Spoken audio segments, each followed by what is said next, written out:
Welcome to the Great Detectives of Old Time Radio from Boise, Idaho. This is your host, Adam Graham. If you have a comment, email it to me, box13@greatdetectives.net. Follow us on Twitter at Radio Detectives and become one of our friends on Facebook, facebook.com/Radio Detectives. If you've not already, I encourage you to check out my mystery novel, Slime Incorporated. It's a modern detective story, but with a lot of nods to classic detective fiction. As private investigator Cole Ustek investigates a case of murder and dirty politics against the backdrop of an Idaho gubernatorial election. The book is available as a paperback, as an audiobook through audible.com or the iTunes store, or also as an ebook. So you can pick up your copy there. Also, check out store.greatdetectives.net for all my books, ebooks, and audiobooks.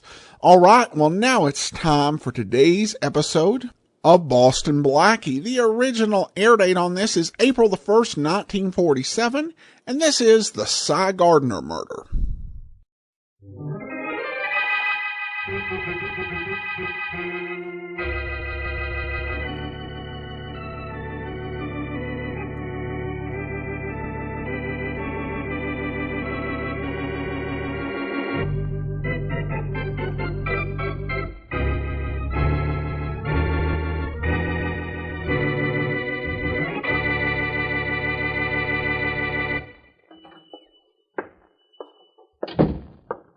Howdy, Cy. Morning, Harry.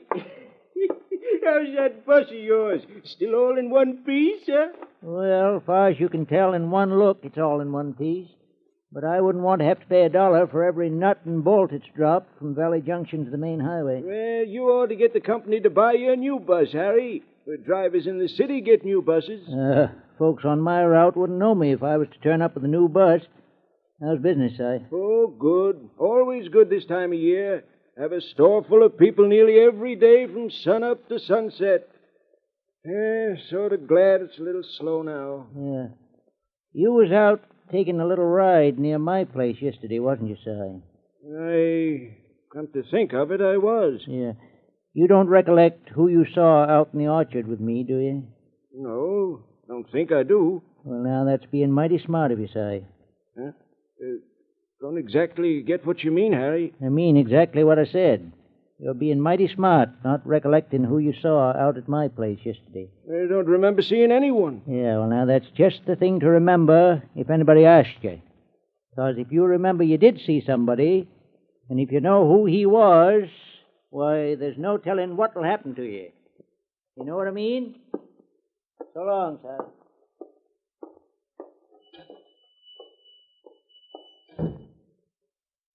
The telephone.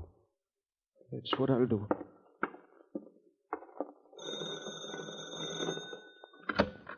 Operator, this is Cy Gardner at the general store in Valley Junction. Get me the city, will you? I want to talk to a fella named Boston Blackie.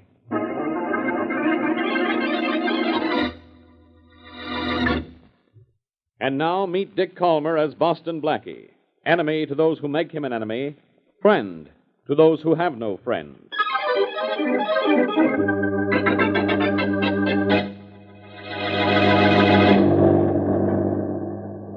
How many more miles to Cy Gardner's store, driver? Well, I tell you, Blackie, my run from the main highway through Cross Creek and Indian Holler and Valley Junction, that's where Cy's store is, it's 18 miles and 3/4. Yeah? That's per bus. But as the crow flies, it's only 6. Only 6, huh? Yeah. Well, next time I think I'll come by crow. Per bus or crow, Blackie, what's taking you to Valley Junction? Ain't there enough excitement for you in the city, or is it too much? Well, I had a phone call from Cy Gardner yesterday afternoon. Said he was in some kind of trouble.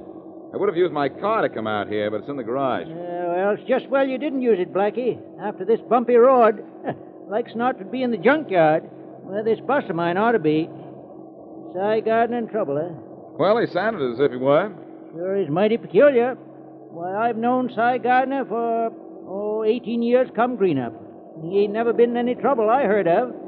But then, of course, Cy's the sort of fellow that keeps his trouble to himself, Blackie. Pardon me, sir. You speaking to me? Yes. Did I hear the driver refer to you as Blackie? Uh-huh. That's Boston Blackie, of course. Yes? Well, allow me to introduce myself. I'm John Jeffrey Wells, president of the Farmers Finance Corporation. Traveling on business, of course. How do you do? I didn't expect to meet anyone so famous on the bus to Valley Junction. But, of course, when you travel, you never know whom you're going to meet. No, you never know whom or what you're going to meet either. Yeah, that's one of the interesting things about travel. One of the reasons I like to travel, of course. Coming into Cross Creek. Anybody that wants out at Cross Creek gets off here. Well, looks as if we're picking up another passenger, and a pretty one, too. Another of the interesting things about travel, Blackie. Of course. Is this the bus to Valley Junction? Yeah, sure is. As long as it's going in this direction, it's going to Valley Junction. Okay. How much? Oh, you pay when you get off. Next stop, Indian Holler. Okay, if I plant myself next to you, mister? Sure, go ahead and plant yourself. Just don't grow on me. Well, I can tell you aren't from the stick. A handkerchief in the breast pocket means a lot, doesn't it? Well, my bandana's at the cleaners. Yes, you have an answer for everything, don't you? Well, don't try to give me an answer for this, because it isn't a question. You're getting off the bus right around this bend in the road, Boston Blackie. Oh, really? Who says so? Take a look at the two of us, me and this gun. Both of us mean business. Come on, Blackie, we're getting off this bus now. Hey, driver. Yeah? Stop the bus. We're getting off. Hey, now, wait a minute. I don't... Blackie, don't be stubborn. I'm reasonable, but my gun is restless. Well, what have you got to say? Driver, stop the bus. Okay. If you two want to get out in the middle of nowhere, it sure ain't none of my affair. Passengers get on and off where they want. Says so in my franchise. So long, Mr. Wells. Look here, Blackie. If there's something I could do, I'd be glad to help you, of course. No, thanks, Mr. Wells. This is just an example of what we were saying about travel. You never know what's going to happen next. What do we owe you, driver? Why, $1.20 for you, nothing for the girl, I guess. Okay. There you are. If you see Cy Gardner in Valley Junction, tell him that I'll be there, all right, but a little late. Yeah, I'll tell him. Well, now what? Now, thanks, Blackie. Thanks so much for getting off the bus. Don't thank me. Thank your gun. I'm sorry I had to do that, but I just had to make sure you got off with me. Oh, I'll put the gun away. How's that? It's better, but still not so good. What do you want? Come on, let's walk up and get my car. It's parked near here, and I'll tell you on the way. My name's Marjorie Cleland. Nice name, but it means nothing to me. Look, Blackie, I want you to listen how I got myself in a jam. I'm listening. Well, now, you've got to help me, Blackie. The reason I got on that bus is because I knew you were on it. How'd you know that? I was inside Gardner's store when he phoned you. Told you what bus to take and when to take it. So that's the background for us on a bus, huh? Yes. All right, let's have you... Okay, listen, sirens. Yeah. Look, police cars, and are they rolling? And we better start hopping. They're not slowing down for anything. We better jump for the bushes. All right. Bushes are ruining my stocking.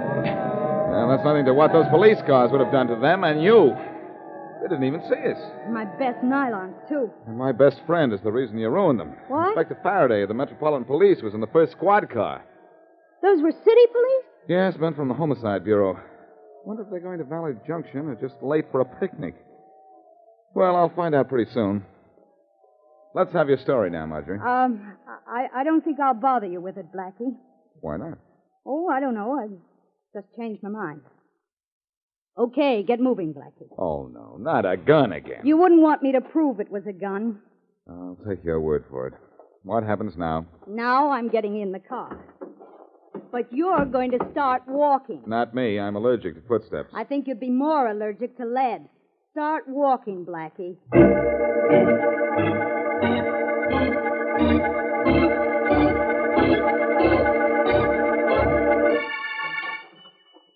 Just been around the village, Inspector Faraday. Yeah? No one in Valley Junction heard the shot that killed Gardner. Thanks, Coogan. No one heard the shot, huh? Well, that could be. The sheriff figures Gardner was killed about 4 hours ago, so I guess everybody in town was taking a noontime nap, huh? Yeah, I guess so. Have we found anything in the store to hint why Gardner was killed? It's a simple case of murder in the act of robbery, Coogan. Gardner's safe had been opened, and his cash register's empty. I guess we'll just... Hello, Faraday. Blackie, you. Yes, Faraday, me. Or what's left of me after walking practically all the way from Cross Creek to Valley Junction. Walking? You look as if you've been crawling. Oh, through a dust bowl, too. Never mind about me. What are you here for? You decided to go back to the farm where you belong? I'm here on business for the sheriff. What's the matter? Doesn't the sheriff want to be reelected? There's been a murder here, and the sheriff asked me to handle it for him because this county's never had a killing before. Don't tell me, Faraday. I know who the victim is. Cy Gardner. That's right, but how did you know? Because Gardner called me up yesterday, and he told me he was in trouble. When was he killed? About 4 hours ago. Makes sense. What doesn't make sense? I was on the Valley Junction bus until a girl named Marjorie Cleland invited me to get off. I had the idea that she got me off that bus as a stall, but that was only 2 hours ago. Look, I talked to everybody on that bus when it got here. And if you'd pay less attention to pretty girls and more attention to what you start out to skip do... the lecture, Faraday. I still think that girl is connected with Gardner's murder in some way or other. Gardner was killed by someone who robbed him. It's that simple. Now, come on, I'll drive you back to town. Guggen. Yes, Inspector. Lock this place up good and tight so nothing is touched before I send a special investigator out here. Right, Inspector. Come on, Blackie, I'll drive you back to town. No, thanks, Faraday. I think I'll stick around. I'm going to find that Marjorie Cleland again. Look, will you quit wasting my time? Come on. Tell you what you can do, Faraday. What? I saw a rooms for rent sign about 5 miles down the road. You can drive me that far. Why do you want to stay? Do you like it here? No, but I would like to find out who didn't like Cy Gardner.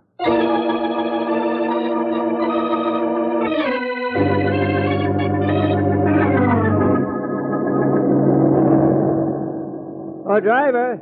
Oh, hi, Mr. Wells. When do we make our next stop? Well, let's see. We left Valley Junction an hour ago. Next stop's Northville. Be there in about a minute or so. Thanks. By the way, I noticed the police questioning you back at Valley Junction. Yeah, they sure did. Poor Cy Gardner. They questioned you, too, didn't they, Mr. Wells? Yeah, they questioned everybody on this bus. Though why they questioned us, I don't know. We were going toward Valley Junction, not away from it, as the murderer would be doing. Yeah, I guess that's so. Poor Cy Gardner. Nice fella? Oh, the best. Well, I'm glad the police didn't hold us up too long. Yeah. Like to keep this bus on schedule. Yeah, of course. Who did it, Harry? Who killed Gardner? I don't know, Biggie, but I didn't, if that's what you're thinking. Are you sure? Sure, I'm sure. In fact, I was thinking you did it. Well, all out for Northville. Passengers for Northville, all out.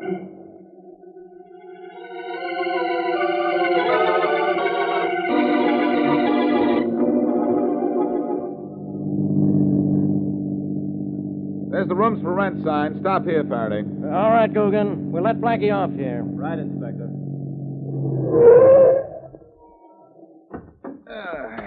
Thanks for the lift, Faraday. I'll solve a murder for you sometime. We'll wait for you, Blackie. There might not be a room. Then you'll have to walk all the way to the main highway. Don't bother. I understand it's fun sleeping in a hayloft anyway. Must be. The mice never complain. Yeah? You have rooms for rent, don't you? I'm particularly who I rent to. Who are you? Boston Blackie. Well, I have rooms for rent, but not to you. Well, What's the matter, Blackie? Did she like your references? go ahead and laugh, Faraday. How could I help laughing when she slammed that door in your face? Come on, get in. I'll drive you to town. No, I'm staying, Faraday. Only this time by request. By request? What are you talking about? The 3 words on this little slip of paper right here that the woman just gave me. Maybe she slammed the door in my face, but look what she wrote on this piece of paper. Huh? Let me see it. Now, I'm sure you can read it, Faraday. It's just 3 simple words. It says, "Don't go away."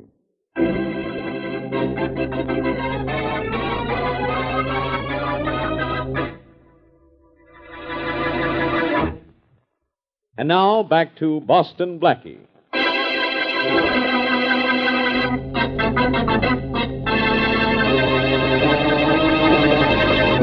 Blackie receives a phone call from Cy Gardner, storekeeper in the rural town of Valley Junction. But en route there by bus, he is met by Marjorie Cleland, who promises him a ride in her car, but changes her mind, pulls out a gun, and forces him to walk. Blackie arrives in Valley Junction to learn that Gardner has been murdered. He feels the girl had something to do with the killing, tries to rent a room in a farmhouse, and is refused. But the woman owner passes him a note telling him to stay. As we return to our story, Marjorie Cleland is in the farmhouse talking to the owner. You were a smart cookie, Mrs. Davis. sending Blackie away just like I told you. Somebody hepped you up pretty good, didn't they? It was that gun you were holding that made me say what I did to Blackie. That's what I meant. You were smart. Hey, this isn't a bad joint you got here. This is the kitchen, isn't it? Yeah. Is the kitchen so difficult to recognize? Well, gals like me don't ever have to know what a kitchen looks like. Where's your telephone? We don't have any. What? Nearest one is down at Cy Gardner's store at Valley Junction. But the police have that store padlocked since I got knocked off. Now what do I do? I'm sure that's no concern of mine, young lady, but I have my chores to do, and I'm going to do them. Oh? This I gotta see. Hey, what was that? What was what? Noise at the back door. It sounded like somebody fooling with the lock. I didn't hear a thing. Oh. Must be getting nerved. Well, go on, Mrs. Davis. Go ahead with those chores you were... Hello. Nobody at the door, huh? It's you, Blackie. This gun... Come get her, Blackie. I've got her arm. Thank you very much. I'll take that gun, young lady. I've got it. There we are. Thank you. How did you know to come back here after the same sent you away, Blackie? She held a gun in back of me, Blackie. That's why I had to tell you to go away when you knocked at the door. I figured that from the note. Well, Marjorie, what goes on? What's the score? You're supposed to be smart. Figure it out. Okay. Let me see. You got me off the bus so that you could keep me from getting to Gardner's store. Then, while I was talking to you, the police cars came by, heading in the direction of Valley Junction. How am I doing? Your mouth is moving and words are coming out, but they don't mean a thing. I think they do. Yeah, I'm beginning to like this now. When the police cars came by, you knew they'd get to Valley Junction in a hurry, so there was no reason to keep me away. You didn't want anybody there, did you? Why don't you turn around? I don't want to yawn in your face. Oh, I'd like to fetch her a slap where it would do the most good, Blackie. Not now, please. I want to get on with this. I think you wanted the bus to reach Valley Junction before anybody got there. And the reason could be that you and whoever murdered Cy Gardner are working together. What do you mean, talking Blackie? about? Yeah, this is making sense. The murderer dropped something at the scene of the crime, realized it later when he was away, and then had to get back to Valley Junction before the murder was discovered, and had to make sure nobody got there first. But Faraday didn't find whatever he left. So I'm going back there right now. You.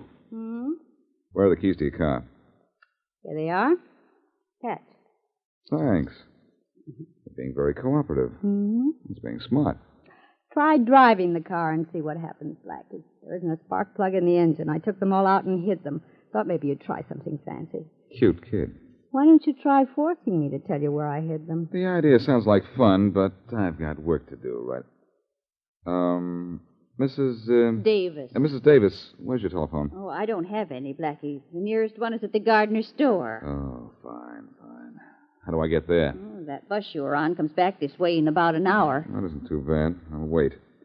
I tried walking there once, and I didn't like it. But the bus driver will be going in the opposite direction, Blackie. That's what he thinks. And if the driver doesn't want to turn around, we'll find out how he likes walking.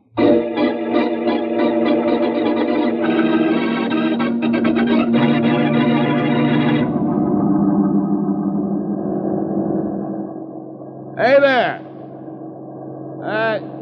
You in the bus! Stop, will you? Stop! Yeah?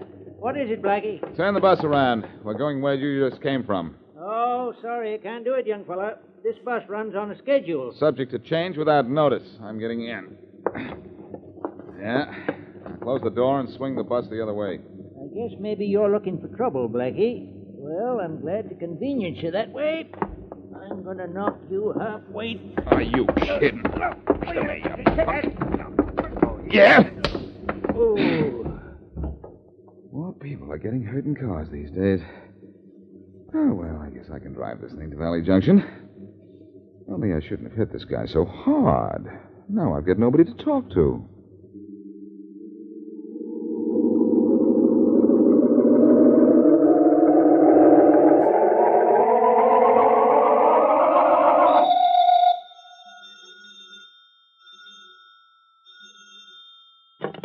Yes? Mr. Boston Blackie? Yes. Did you get the call through to the city? Yes, sir. We're ready now with Inspector Faraday at police headquarters. Well, you're ready and I'm ready, so what are we waiting for? Just a minute. Go ahead, Inspector Faraday. Hello? Faraday, this is Blackie. I'm up here at Gardner's store in Valley Junction. Good. Stay there. Now, don't get cute. I've been trying to reach you for an hour. Where have you been? I've been feeding the pigeons in the park, but I saw a couple of squirrels and they asked for you. It's a good thing they didn't get too close to you, or you'd never have come back. Very Faraday, listen to me, will you? I've found something here at Gardner's store. You found a padlock on the door and the windows boarded up. How did you get in and why did you? Because I thought there was some kind of a tie-up between this place and the bus trip I took. I was looking for something here in the store, and I found it. What was it? Part of a cufflink. It's right here on the counter, right beside the telephone. And, guess what else there is here? Why should I guess? You ought to know. 3 bags of what you're going to. Seed. What you're going to But, skip that. Faraday, I want you to do something. Look in your files and see if you can find someone who looks like that John Jeffrey Wells character. That cufflink belongs to him. Now, hurry.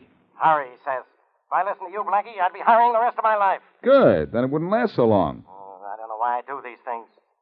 Maybe, Blackie, one of these days I'm going to stop doing what you ask. Hang it up or I'll give it to you right here. Hello, Wells. You'll be doing exactly what you Want me to hang up the that's phone, nothing. huh? Are you Okay. listening to me? Did you have a nice chat with Inspector Faraday? Oh, as nice as usual. I didn't mean to eavesdrop, Blackie, but I was standing in the doorway, and I overheard everything you said, of course. Does everybody in this neighborhood carry a gun? What's the matter, Wells? Don't you want me to know what Inspector Faraday is going to find out about you? I can tell you everything Faraday can tell you. But will you? Why not? Don't move, Blackie. Well- I'll tell you what Faraday's going to find out. But it's not going to do you any good. Uh-huh. Just knowing you killed God, won't make me happy. I'm such a curious fellow, I always want to know why. I'll tell you why. Because he recognized me. Any crime in that? I went to prison for a crime once. I didn't like the place, so I left it without benefit of parole 15 years ago. Well, you've been in hiding a long time, haven't you? I've been hiding as an important and legitimate businessman for 15 years. But when I came to visit my brother the other day, Cy Gardner saw me and recognized me.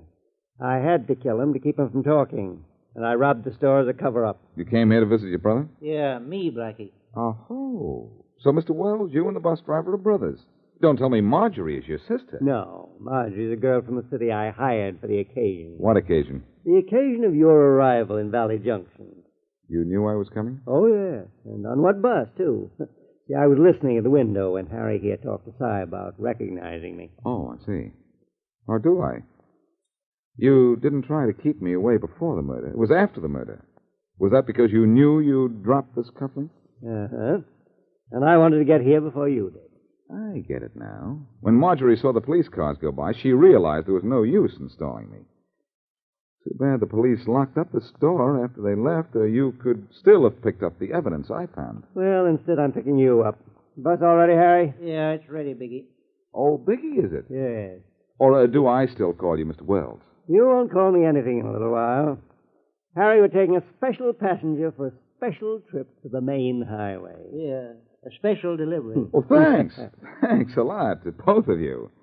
Nice of you to give me a lift. I hope you like it, Blackie, because it's the last thing you're going to get from anybody.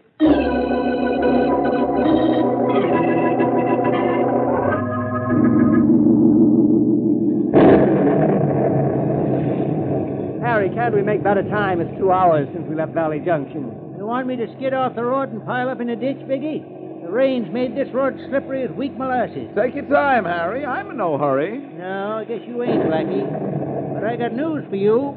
Another mile and we're at the highway. 1 more mile. Your last one, Blackie. Of course. But why are you bothering to take me all the way out to the highway to kill me, Wells? I could have died just as dead in Valley Junction. And it's so peaceful in the country. Too close to home back there, Blackie. We're going to knock you out, put you on... Sirens, Harry. I hear sirens. Yeah, so do I. If you hadn't been so busy talking, you would have heard them before. Look at what's coming around the turn up there ahead, a police car. They won't want us. They had no reason. Just slow down and they'll go by. That's what I was going to do, Biggie. Really? Well, here's what I'm going to do. I'm yanking the bus into this ditch. Hey, let go of that wheel. Take your hand off that wheel.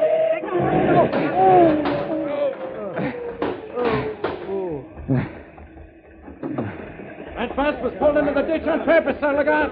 Biggie might be in there with a gun. He's in here with a gun and a bump on his head, Faraday. Relax. Blackie, you all right?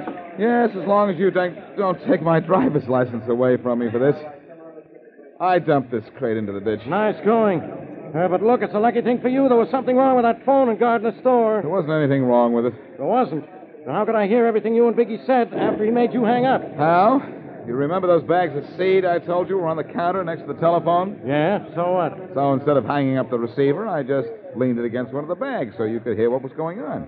Biggie thought I hung it up when he told me to. Well, I checked our files and found Wells was Biggie. Now we've got him and his brother. But where's the girl? Probably still at Mrs. Davis's rooming house. Oh, she'll be a cinch to pick up. Look, Faraday, you better open the door and get inside this bus. Get inside? What for? You don't know what for? No. You're soaking wet. Well, at last you proved it, Faraday. Proved what? You don't even know enough to come in out of the rain.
Hi, this is Andrew from OTRWesterns.com. I wanted to invite you to come take a look at our site where we put out podcasts of old-time radio westerns.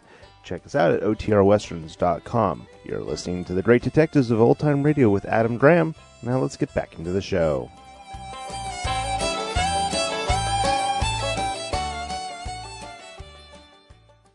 Welcome back. Well, Blackie calls Faraday his best friend, and what a change 100 episodes makes. Because obviously, I don't think that's something that would have been said in the Richard Colmer series at the beginning, and certainly not on film. And it really does reflect the feeling of the times. I actually like this week's episode more than the one for the last couple of weeks. It's kind of nice to get away from so much of the professional gangsters and have Blackie get into the country where he discovers that there are criminals there too. Blackie is at its best when we're given just a really good chase. We're giving something to see Blackie do, even if the underlying mystery is a bit lacking in logic. Given that they wanted the police to believe that this was a random robbery, in the middle of nowhere in this, really tiny town, everything they did in terms of trying to get Blackie off the bus, etc., was just drawing attention to it. Also, looking back at the episode, the whole conversation held between the two people who were the co-conspirators in the murder doesn't make a whole lot of sense. Was there someone else that they were doing this for the benefit of, since they both kind of knew that they were in on it? I would think so anyway. Collaborating on a murder just isn't the type of thing that you tend to forget. All right, listener comments and feedback now. Bill writes regarding episode 2454, the Sam Fisher murder. I found this episode both confusing and disappointing. The episode was teased as trying to find out the past of an amnesiac, but ended up as a standard murder mystery that totally ignored the setup. We never do find out who Sam Fisher was. I don't know if they changed writers in midstream or if it was a case of sloppy writing. Another possibility is that it was a recycled script from an hour-long drama that was badly cut to fit the half-hour format, a rare misstep for Boston Blackie. Well, fair enough, Bill. I think those are valid criticisms of that episode. Then we have a tweet from Doc who says, "Hello from Canada. Have started listening recently and really enjoyed the Night Beat series. Frank Lovejoy is great. Great voice." Well, thanks so much. That'll actually do it for today. Join us back here tomorrow for yours truly, Johnny Dollar. And then next Thursday, it's another episode of Boston Blackie. In the meantime, send your comments to box13@greatdetectives.net. Follow us on Twitter at Radio Detectives and become one of our friends on Facebook, facebook.com/Radio Detectives. From Boise, Idaho, this is your host, Adam Graham, signing off.